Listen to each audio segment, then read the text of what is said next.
Hey soldiers, the United States military is running out of weapons. No, this isn't a rumor, this isn't conjecture, nor is it conspiracy theory. This is coming from the Pentagon. It's happening around the same time that Kyle Bass, the billionaire hedge fund investor, is saying that a Chinese invasion of Taiwan is imminent. Now, how can we make money off of this? This is a Soldiers of Finance channel. We're not like a lot of other channels that complain and, moan and groan about events. It's not what we do here. What we do is we look at the global situation and figure out how to best advantage ourselves economically and otherwise. He's absolutely right. All right, let's jump right into it. Pentagon stockpiles are uncomfortably low amid Ukraine transfers, officials admit. It is not at the level we would like to go into combat. That's a quote. That's a quote. A U.S. defense official told the Wall Street Journal of the Pentagon's fast depleting stockpiles due to unprecedented defense aid to Ukraine, and stressed in particular that artillery ammunition is now, quote, uncomfortably low. Who's managing the United States of America? You have to ask that, because you can't hear a quote like that and not think back to how we left Afghanistan and all of the expensive weaponry that we left there. Okay. Now, I know they're talking about specific pieces of ammunition, specific types of ammunition. I get it. Okay. But who's managing this situation? Because you can't tell me you left Black Hawk helicopters in Afghanistan and didn't leave this very type of munition that you now say you're low on. All right, a couple of things here. The article goes on to state that this is a situation that's likely going to last for a few years. It takes time to build this stuff, right? Now, if we're in a situation where we have low supply, and I would argue increasing demand, right? The world is becoming a more dangerous place. You've got what's going on in Eastern Europe. You've got tensions in China, in the South China Sea, in that region. You've got conflicts all over the world. As humans, what we do very well, or often at least, is conflict. And as our technology increases, our level of technology increases, so does the fantastic ways that we can kill each other, sadly, right? All right, so we need to understand that this is a situation that's developed. And if the United States is low on ammunition and warfighting material, then you would have to believe this is a country that spends a significant amount of its budget on defense, and we're running low. So what about the rest of the NATO allies? This does set up an opportunity, though, and we'll get to that in just a minute. You guys are smart. You probably already know what it is. The U.S. has, during the past 6 months, supplied Ukraine with 16 U.S. rocket launchers known as HIMARS, thousands of guns, drones, missiles, and other equipment. Much of that, including ammunition, has come directly from U.S. inventories, depleting stockpiles intended for expected threats, defense officials say. So not only are we selling oil, get this, we're selling oil from the strategic reserve that's supposed to be meant for our emergency purposes and military purposes. We're selling that to China, who is adversarial toward us in many respects. Okay, we're doing that. And then we're also putting ourselves in a position where, according to the Pentagon, we don't have the inventories of weaponry that we need that will make them comfortable with us going to war. Again, I ask, who is managing the store? All right, this is important because this is part and parcel of what we're getting to and how to play this, how you might want to consider playing this in terms of actually making some money off of the mismanagement, dare I say, stupidity of American policymakers and politicians. In total so far, the U.S. has pledged to send about $13 billion in arms to Ukraine after only 6 months of conflict. Given the alarm over Washington's own dwindling stockpiles, the Department of Defense is now opting to send 105 millimeter rounds to Ukraine instead of 155 millimeter guided smart artillery shells. But already at this point, it seems the Pentagon is becoming increasingly uncomfortable with the rate of these donations. The Wall Street Journal report indicated further that the U.S. Army has requested of Congress another $500 million per year to enhance its own ammo factories. It remains that the biggest winner in all of these machinations that are going on is, of course, the defense industry, who builds these weapons, right?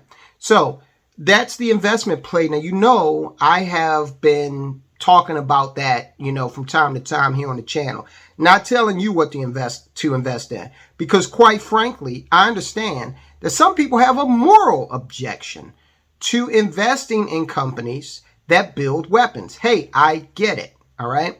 Now, some might ask, well, how do you square that circle? Well, for me, I'm perfectly comfortable with the idea of companies building weapons to protect this nation. Now, when we have politicians who go and do things like get involved in, foreign conflicts that we really have no business getting involved in, that's unfortunately a part of how the republic works. All right. They are the political leaders at a given time. I would prefer a situation like we had from 2016 to 2019, where we didn't have any new conflicts started. Okay, I personally would prefer that. All right, and at the end of the day, in my mind, there's nothing wrong with a strong defense, because the stronger your defense, the less likely someone is to try you. Let's say you going up to my in-laws' house before they moved. You get off the exit, and a Hell's Angels bar was there in the neighborhood. And it's like Hell's Angels Incorporated was really like a little office park type corporate thing, right? Now, how likely are you to go in there and act in a belligerent manner, right? Because of their reputation. You know that there are probably some weapons on premise, right? You've never heard of any of these local shooters that go and do these vile acts to innocent people. You've never heard of them attacking a Hell's Angels bar, right? Right, and you never will, because the Hell's Angels bar is perfectly capable of defending itself. In fact, if someone were to invade a Hell's Angels bar and try some dumb stuff, the Hell's Angels wouldn't call the police. The person that went in there crazy would beg for the police to arrive on scene at some point if they were able to. So that is a very colorful analogy of what we've got going on with our defense budget. So I'm high on that. Now, if you are an investor in a defense company, of course you have to understand that if the U.S. is giving $13 billion to another country to help them fight a war, okay, $13 billion in arms for them to fight a war. And then you've got one branch of the U.S. military saying they need more money in order to shore up munitions. There's a lot of money flowing through the industry, right? And these conflicts don't seem to be at any type of point where they are slowing down. Let's get over to Kyle Bass and what he has to say about China. Now, Kyle Bass is out there saying that China will invade Taiwan within the next 1 to 2 years. Hedge fund manager Kyle Bass issues a fire warning to Western investors with equity stakes in Chinese companies or government bonds. The warning is derived from both Kyle Bass's moral and self-interest perspective. Now, you have to understand, when we talk about these guys on the channel, like Peter Thiel, like Schiff, like this gentleman right here, Bass, when we talk about Kathy Wood, all of these people have motives that are not absolutely clear to us. Even when they espouse something, you got to kind of look through the weeds of it, because they are at first worried about advantaging themselves. Okay, so just keep that in mind when we talk about the various luminaries and wealthy people that we're trying to learn from. Morally, Bass argues in a recent interview with Raytheon. Investing in China helps to prop up one of the most flagrant abusers of basic human rights in our time. And yes, I have a very good friend who is an immigrant to this country from China, and we were actually just discussing this yesterday. China and the way it treats its citizens. And it's downright deplorable. But look, never get it twisted. Everybody's country is guilty of something. We've got a lot of things going on in this country right now that really remove from us the ability to crow about being paragons of human rights. Okay, so let he who be without sin cast the first stone. As Bass puts it, I think it's inevitable that they, China, will move on Taiwan. That changes the whole ballgame for people that have money invested in Chinese companies. They need to get it out right now. So he's trying to encourage people to remove their investment from Chinese companies. I don't know. Maybe he has a short position on China. Sounds like it. Okay. And he's, trying to further that agenda. But he goes on to say that China manufactures 95% of the pharmaceuticals we use here in the United States. We talked about that before. So any involvement by the United States in a conflict between China and Taiwan could end up being very, very complex for us. That's another thing. Look at that 96% figure in terms of China manufacturing all of those pharmaceuticals, things that we need. If they cut off that switch, whoa, that would put us in a hell of a mess, wouldn't it? Where is the investment in the American manufacturing of pharmaceuticals? Where is that? Is there an opportunity there? Now, let's end with this because he said something very interesting. Apparently, Kyle Bass is on an advisory board to the Pentagon. And according to Bass, they're having discussions about removing China from the SWIFT system the way they did Russia. And that SWIFT system, of course, is the electronic messaging system that transfers untold sums of money, makes it easy to transfer those monies throughout the world every second of every day. On the topic of removing China from SWIFT, Bass says that, quote, behind the scenes, we're talking about it right now, unquote. Bass sits on an advisory board for the Department of Defense and is privy to these sorts of national security discussions. So it would appear that China is on the hit list in terms of sanctioning them or being able to sanction them at some point. Earlier today, it is the 30th, or actually late yesterday, the 29th of August, Taiwan fired on some Chinese military drones, okay? So things are heating up. We just came off of the 4th congressional delegation from the U.S. to visit Taiwan, okay? So more needling. It seems like the more China crows about not wanting us over there, the more we go over there and end up recognizing Taiwan as an independent actor, okay? Even though we might say that they're part of China, we're certainly not acting like it because we're having high-level government officials here in America sidestep Xi Jinping and go straight over and visit Taiwan. Diplomatically, that there's a message that the United States is sending there.